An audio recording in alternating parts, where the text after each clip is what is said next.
মোহাম্মদ জুনায়েদ নামে এক ভাই প্রশ্ন করেছে, আমি কয়েক বছর যাবৎ অ্যাজমা সমস্যায় ভুগছি। আমি শুনেছি কিছু ওষুধ খেলে নাকি অ্যাজমা সমস্যা বাড়ে। জানতে চাচ্ছি কি সেই ওষুধগুলো। খুবই গুরুত্বপূর্ণ একটা প্রশ্ন করেছে ভাই। হ্যাঁ, এমন কিছু ওষুধ রয়েছে যেগুলো খেলে অ্যাজমা সমস্যাটা বেড়ে যায়। দেখেন, অ্যাজমা রোগীদের যে ফুসফুস বা শ্বাসনালী রয়েছে সেখানে মিউকাস তৈরি হয়, ইনফ্লামেশন হয়, নানান ধরনের ঝামেলা তৈরি হয় এখানে, যার ফলে দেখা যায় অ্যাজমা রোগীদের শ্বাস নিতে সমস্যা হচ্ছে, দ্রুত শ্বাস নিতে হচ্ছে, বুকের মধ্যে শো শো শব্দ হচ্ছে, মনে হচ্ছে বুকটা দুই পাশ থেকে টাইট মনে হচ্ছে, এবং দেখা যায় যে খুব কাশি হচ্ছে। তো কিছু ওষুধ রয়েছে যেগুলো খেলে এই যে অ্যাজমা রোগীদের যে লক্ষণগুলোর কথা বললাম, এই লক্ষণগুলো বেড়ে যায়। এই ভিডিওতে আমি কিছু ওষুধের লিস্ট বলে দিব, জেনেরিক নেম এবং কিছু ব্র্যান্ড নেম বলে দেবো, যাতে সাধারণ মানুষজনও ওই ব্র্যান্ড নেম দেখে চিনতে পারে। প্রথমত হচ্ছে ব্যথানাশক ওষুধ, যাকে আমরা অনেকে NSAID নামে চিনি, অর্থাৎ non steroidal anti inflammatory drugs. এরপরে আছে হচ্ছে বেটা ব্লকার, যেটাকে অনেকেই হচ্ছে উচ্চ রক্তচাপ কমানোর ওষুধ নামে চিনে। আরেকটা ওষুধ রয়েছে যাকে বলা হয় AC ইনহিবিটর, অর্থাৎ অ্যাঞ্জিওটেনসিন কনভার্টিং এনজাইম ইনহিবিটর। এই ওষুধটা উচ্চ রক্তচাপ এবং যাদের হার্ট ফেলারের সমস্যা রয়েছে তাদের ক্ষেত্রে এই ওষুধটা ব্যবহার করা হয়। এই ওষুধের কমন একটা সাইড এফেক্ট হচ্ছে অনেক কাশি হয়। তো এখন চলুন ওষুধের লিস্টগুলো আমরা একবার দেখে নেই। ব্যথানাশক ওষুধ, ব্যথানাশক ওষুধের এদিকে হচ্ছে জেনেরিক নেম, এদিকে হচ্ছে পরিচিত ব্র্যান্ড নেম। দেখেন, অ্যাসপ্রিন এটা অনেক পরিমাণে ব্যবহার করা হয়। এটাকে হয়তো আপনি ইকোস্প্রিন বা ডিসপ্রিন নামে চিনেন। হচ্ছে ন্যাপ্রোক্সেন, যেটাকে অনেকে ন্যাপ্রোসিন, ন্যাপ্রোক্স নামে চিনে। ডাইক্লোফেনাক অনেকে হচ্ছে ক্লোফেনাক বা ভলটেলিন নামে চিনে। এরপর হচ্ছে সেলেকক্সিব, যেটাকে অনেকে কক্স বি বা সিলেন্টা নামে চিনে। একটা হচ্ছে আইবুপ্রোফেন, যাকে অনেকে ফ্লামিক্স বা ইনফ্লাম নামে চিনে। নামিক অ্যাসিড, যাকে অনেকে SPRDS বা ডিজম্যান নামে চিনে। এই ওষুধগুলো খেলে যেহেতু সমস্যা হচ্ছে, তাই আপনাদের জন্য সাজেশন হচ্ছে ব্যথানাশক ওষুধ হিসেবে প্যারাসিটামল খেতে পারেন। প্যারাসিটামল দেখা যায় যে অল্প ব্যথা থেকে মাঝারি ব্যথা কমাচ্ছে। প্যারাসিটামল খেলে অ্যাজমা রোগীদের সমস্যা হয় না। তো যাদের ব্যথার সমস্যা রয়েছে তারা প্যারাসিটামলটা খেতে পারেন, এবং কারো যদি তীব্র ব্যথা হয় সেক্ষেত্রে অবশ্যই ডাক্তারের পরামর্শে এই ব্যথানাশক ওষুধ খেতে হবে। 2 নম্বর হচ্ছে উচ্চ রক্তচাপ কমানোর ওষুধ। এই ওষুধটা শুধু যে উচ্চ রক্তচাপ কমানোর জন্য ব্যবহার করা হয় এমন না, অনেক ক্ষেত্রে দেখা যায় মাইগ্রেনের সমস্যা কমানোর জন্য এই টাইপের ওষুধগুলো ব্যবহার করা হচ্ছে।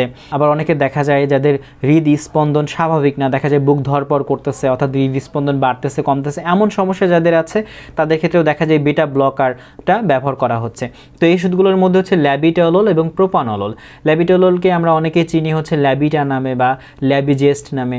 প্রোপানলকে অনেকেই চিনি হচ্ছে ইন্ডাভিন নামে বা প্রোপানল নামে। 3 নম্বর ক্যাটাগরি যে ওষুধ রয়েছে এটা উচ্চ রক্তচাপ কমানোর জন্য ব্যবহার করা হয়, আমি আগে বলেছি, এবং হৃদরোগের সমস্যা এটা ব্যবহার করে।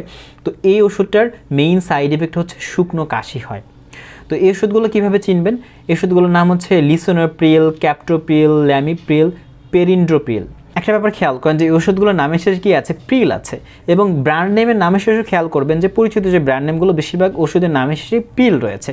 প্রিল থাকলে বুঝে নেবেন এটা হচ্ছে AC ইনহিবিটর, এবং এই ওষুধটার সাইড এফেক্ট হিসেবে রয়েছে শুকনো কাশি। তাই এই ওষুধটা অ্যাজমা রোগীদের দেওয়া যাবে না। ওকে, এখন আমরা আসি যে এই যে কেন প্রশ্নটা আমরা এখন খুঁজে বের করি যে এই ওষুধগুলো কেন দেওয়া যাবে না। শুরুতে আসি ব্যথার ওষুধের ক্ষেত্রে। দেখেন, ব্যথাটা কেন হয়? আমাদের কোথাও কেটে গেলে, আঘাত লাগলে বা জীবাণুর আক্রমণ হলে তখন আমাদের যে কোষ রয়েছে ওই কোষ থেকে অ্যারাকিডোনিক অ্যাসিড তৈরি হয়। ওই অ্যারাকিডোনিক অ্যাসিডটা কক্স নামে একটা পাথওয়ে রয়েছে, এই পাথওয়ে দিয়ে প্রোস্টাগ্ল্যান্ডিন তৈরি করে, এবং প্রোস্টাগ্ল্যান্ডিনের কারণেই ব্যথা হয়। তো আমরা নর্মালি যখন এই ব্যথা হচ্ছে সেই সাথে কিন্তু আমাদের আরেকটা জিনিস কাজ করতেছে, লক্স নামে পাথওয়ে আমাদের এই পাশে লিউকোট্রাইন তৈরি হচ্ছে।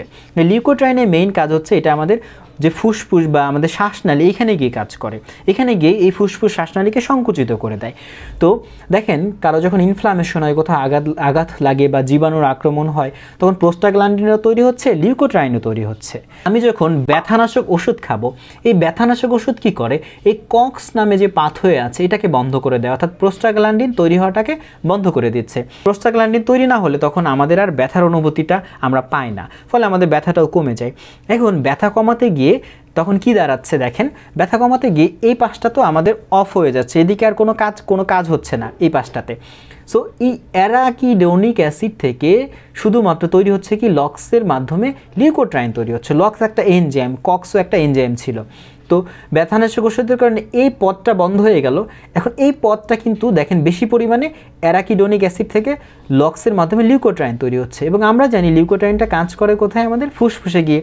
সো সমস্যাটা কিন্তু আমাদের ফুসফুসে বেড়ে যাচ্ছে, ফুসফুসে শ্বাসনালী আছে, এই শ্বাসনালীগুলোকে সংকুচিত করে দিচ্ছে, ভিতরে যে ব্রোঙ্কাস ব্রোঙ্কিওল আছে এগুলোকে সংকুচিত করে দিচ্ছে। এমনিতেই দেখা যায় যে অ্যাজমা রোগীদের শ্বাস প্রশ্বাস নিতে কষ্ট হয়, সেক্ষেত্রে এটি সংকুচিত করে দেয়, তাহলে সমস্যাটা কিন্তু আরও বেড়ে যায়। ওকে, তাহলে এইভাবে হচ্ছে ব্যথানাশক ওষুধটা আমাদের অ্যাজমা সমস্যাটাকে আরও বাড়িয়ে দিচ্ছে। এখন আসি আমরা 2 নম্বরে, যেটাকে আমরা বলেছিলাম বেটা ব্লকার। এই যে বেটা রিসিপ্টর নামে রিসিপ্টর রয়েছে, যেটা আমাদের হার্টে থাকে, ফুসফুসে থাকে, আমাদের অ্যাডিপোস টিস্যুতে থাকে।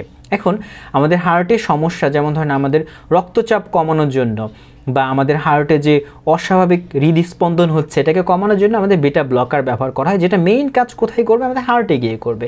বেটা ব্লকার ড্রাগগুলো সিলেক্টিভভাবে আমাদের হার্টে বিটা 1 রিসিপ্টরে গিয়ে কাজ করার কথা, কিন্তু কিছু ড্রাগ রয়েছে যেটা সিলেক্টিভ না, শুধু যে আমার হার্টে গিয়ে কাজ করবে এমনটা না, এটা আমাদের খুবই দুষ্ট, এটা আমাদের লাঙে চলে যাচ্ছে, আমাদের অ্যাডিপোস টিস্যুতে চলে যাচ্ছে। এখন সমস্যা হচ্ছে লাঙে যখন যাচ্ছে তখন দেখা যায় যে এই লাঙের সাধারণত বিটা 1 রিসিপ্টর থাকার কারণে এটা প্রসারিত হয়, কিন্তু এটাকে যখন বন্ধ করে দিচ্ছে, দেখেন বেটা ব্লকার ব্লক করে দেবে, এটাকে যখন ব্লক করে দিচ্ছে তখন দেখা যায় এটা আর প্রসারিত থাকতে পারতেছে না, এটা সংকুচিত হয়ে যাচ্ছে। তো সংকুচিত হলেই কিন্তু সমস্যা, দেখেন যে শ্বাস নিতে কষ্ট হবে, ঘন ঘন শ্বাস নিতে হচ্ছে। তো বোঝা গেল যে বেটা ব্লকার যেটা নন সিলেক্টিভ, যেটা আমরা একটা বলছি প্রোপানল আর একটা হচ্ছে ল্যাবিটলল, এই দুটো ওষুধ ব্যবহার করলে তখন দেখা যায় যে শ্বাস নিতে রোগীর কষ্ট হয়ে যাচ্ছে। তো আরেকটা ওষুধের কথা বলেছি যেটা হচ্ছে এসি ইনহিবিটর, সেটার মেইন সমস্যা হচ্ছে শুকনো কাশি হবে, তো এই ওষুধটাও রোগীদের ব্যবহার করা যাবে না। আশা করি আপনারা বুঝতে পেরেছেন যে অ্যাজমা রোগীদের ক্ষেত্রে কোন ওষুধগুলো ব্যবহার করা যাবে না। যারা এই ভিডিওটা দেখছেন তারা অবশ্যই অ্যাজমা রোগীদের ব্যাপারটা জানিয়ে দেবেন, ভিডিওটা শেয়ার করে দিন।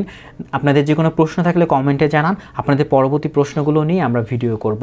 এবং আমাদের একটা গ্রুপ রয়েছে যেখানে আপনি প্রশ্ন দিয়ে প্রশ্ন করতে পারবেন, এবং ওই গ্রুপে যারা ফার্মাসিস্ট ডাক্তার রয়েছে তারা প্রশ্নের উত্তরগুলো আপনাকে দিয়ে হেল্প করবে। গ্রুপটার নাম হচ্ছে এই ওষুধ কেন খাবো, অবশ্যই গ্রুপে জয়েন হয়ে নেবেন। দেখা হচ্ছে পরবর্তী ভিডিওতে, ততক্ষণে নিজে ভালো থাকুন এবং অন্যদের ভালো রাখুন।